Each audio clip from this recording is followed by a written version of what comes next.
तुम्हाला मदत होईल. तर चला आता एक डेमो करून बघू. ओके. तर माझ्याकडे आता एक रिकामी पाण्याची बाटली आहे. एक एक मेटल ही प्लास्टिकची आहे, ही मेटलची बाटली आहे आणि एक लाकडाचं खेळणं आहे. सो तर बेसिकली काय आहे, हे प्लास्टिक आहे. Plastic is lighter than water. Metal जे आहे, metal is heavier than water. आणि हे जे लाकूड आहे, लाकूड सुद्धा पाण्यापेक्षा हलकं असतं. तर परवा आपल्या ह्याच्यामध्ये म्हणजे आपण म्हटलं, आर्किमिडीजचं तत्व काय होतं की कुठलीही वस्तू जेव्हा पाण्यामध्ये बुडते तेव्हा ती तिच्या वस्तुमाना इतकं पाणी, म्हणजे जेव्हा ती पडते, जेव्हा जेव्हा आता एक डेमो करून बघू आपण. जेव्हा ही प्लास्टिकची बॉटल आहे, प्लास्टिकची बॉटल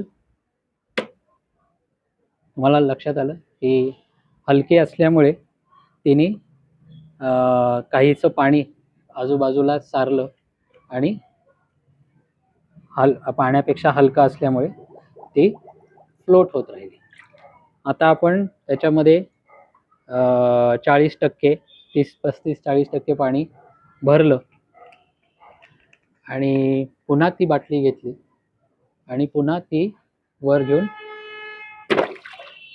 तर तुमच्या लक्षात आलं असेल की अजून जास्त पाणी, म्हणजे त्याच्या आतमधलं पाण्याचं मास वाढल्यामुळे त्यांनी जास्त प्रमाणामध्ये पाणी बाजूला सारलं. नंतर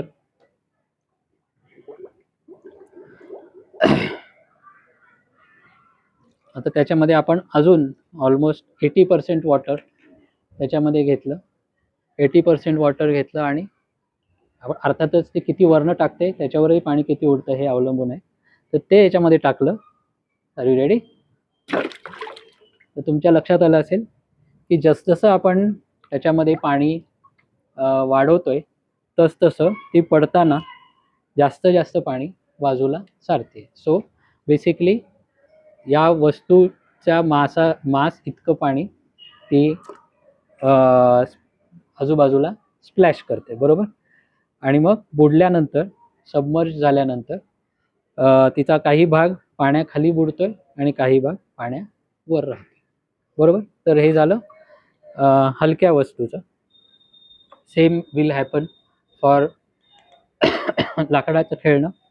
लाकडाचं खेळणं सुद्धा वरनं टाकलं, अगेन तिच्या मास एवढं पाणी, प्रपोर्शनेट पाणी तिने बाजूला सारलं आणि but still it kept floating. पण नाव आता मेटलकडे येऊ. ही मेटलची बाटली आहे, तर त्याच्यात काही प्रमाणात पाणी भरलं आहे मी, थोड्या प्रमाणात. त्याच्यामध्ये पाणी भरलं तर तुमच्या लक्षात येईल की तिचा थोडा भाग पाण्यामध्ये बुडेल, कारण ती थोडीशी रिकामी आहे, त्यामुळे थोडा भाग पाण्यामध्ये बुडेल आणि थोडा पाण्याच्या वर राहील. आणि तो जो पाण्यात खाली बुडलेला भाग आहे तेवढं मासचं पाणी ती बाजूला स्प्लॅश करेल. आता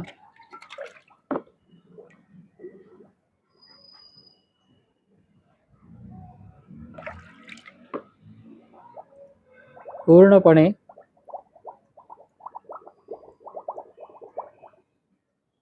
मी ती बाटली पूर्णपणे बऱ्यापैकी प्रमाणामध्ये ती भरली आणि ती वरून हळूच टाकतो. टाकल्यानंतर तर युरेका, या मोमेंटला, हीच ती वेळ, हाच तो क्षण. त्यावेळेला काय झालं, आर्किमिडीजला कळलं की जेव्हा ही पाण्याची जी जड आहे, पाण्याची आता पाण्यापेक्षा जड आहे, तर ती ह्याच्या खाली बुडेल. कारण आणि काय करेल, म्हणजे सुरुवातीला तर ती जास्त पाणी मास एवढं पाणी स्प्लॅश करेल, पण जेव्हा आता ती जड आहे पाण्यापेक्षा, तेव्हा काय करेल की बुडत असताना म्हणजे पाण्याच्या सरफेसवरनं खाली जात असताना it will replace water as its volume. म्हणजे बुडत असताना ती तिच्या व्हॉल्यूम इतकं पाणी बाजूला म्हणजे वर सारेल आणि स्वतः खाली जाईल. पण जेव्हा ती स्प्लॅश करत असताना तेव्हा ती तिच्या मास एवढं पाणी बाजूला सारेल. तर आर्किमिडीजच्या प्रिन्सिपलमध्ये या दोन्ही गोष्टी होतात. सुरुवातीला काय असतं, पाण्यात पडताना मास इतकं पाणी स्प्लॅश करेल.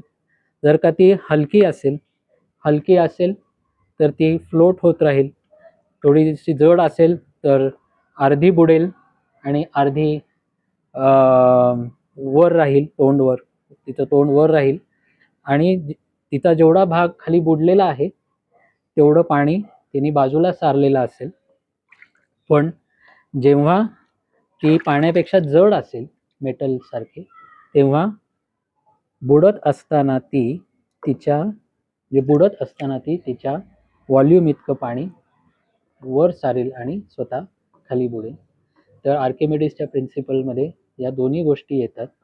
सुरुवातीचा जो फर्स्ट पार्ट जो आहे त्यात तो म्हणाला होता की जड वस्तू जेव्हा पाण्यात किंवा कुठलीही वस्तू जेव्हा पाण्यात पडते तेव्हा पाण्याचा जो फोर्स असतो तो त्या फोर्सला बॉयन्स फोर्स असतो आणि तो केवढा असतो तर बुडणाऱ्या वस्तूच्या मास इतका.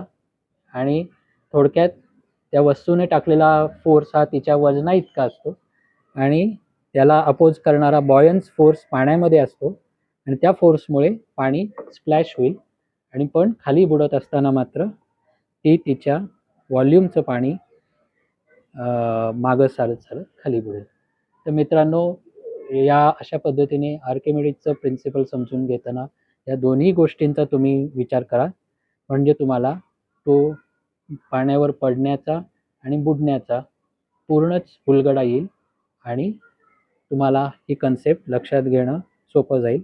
आणि यात हे कशावर असेल तर त्या वस्तूच्या डेन्सिटीवर, म्हणजे ती हलकी आहे का जड आहे त्याच्यानुसार ती पाण्यात बुडेल का पाण्यावर तरंगेल हे ठरेल. तर आता ह्याच्या पुढे आपण पुढच्या सेक्शनमध्ये जाऊया.